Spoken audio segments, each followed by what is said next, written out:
The Unicorn, Chapter 9, Not a Goat. Pearl tried to remember everything she and Ben had learned about Maximus Steele. He was a hunter, and he trapped the rain dragon in order to steal one of her horns. According to Dr. Wu, Mr. Steele was extremely dangerous, but she hadn't told him anything else.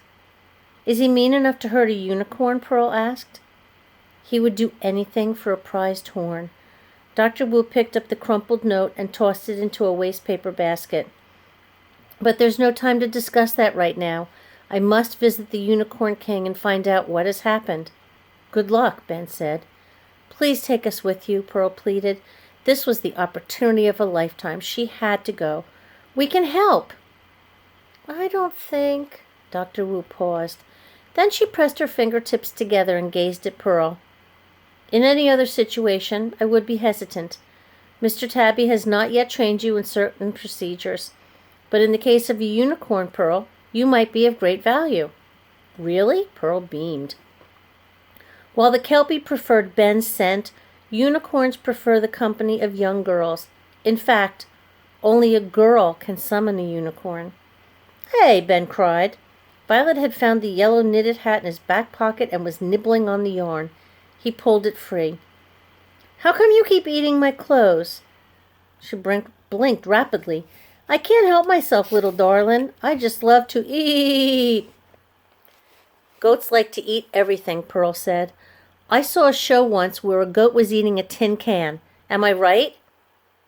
She smiled, but then realized that Dr. Wu and Violet were looking at her as if she'd just said the most horrid thing in the world. Violet put her hands on her wide hips and scowled. I am no goat, she said huffily. I'm a satirist. Goats are simple, domesticated critters from the known world. I am descended from a Greek demigod, not from a farm animal. She grabbed a bag of ivy and began chewing on a vine. Sorry, Pearl said. She hadn't meant to insult anyone. Dr. Wu cleared her throat. I must attend to the unicorns. Violet, while I'm collecting my supplies, please have the apprentices watch the Portal training movie. She began to walk toward the stairwell. We have to watch a training movie? Pearl complained. That sounds boring. Can't we just learn on the job? My dad says that's the easiest way to learn. Will we be back by 3? Ben called. My grandfather wants me home because he's making brisket for dinner. It's his favorite. I will make every effort to return you by 3 o'clock, Dr. Wu said. Then she left the 10th floor, the door closing behind her. Pearl poked Ben's arm. If we're late, we won't have to go to Victoria's awards ceremony. I'd rather feed sardines to that Kelpie than watch someone put a crown on Victoria's big, bloated head. Violet wiped a few bits of green leaf from her mouth, then motioned with her hand. Follow me, little darlings. A side door opened into a room that looked exactly like a miniature theater. 6 red velvet chairs sat in a row facing a white screen. The walls and ceilings were painted black. An old-fashioned projector stood in the back of the room. Wow, Ben said as he looked at the contraption. The film was wound onto one reel, which fed it through a projector, then onto a second reel. This is really old.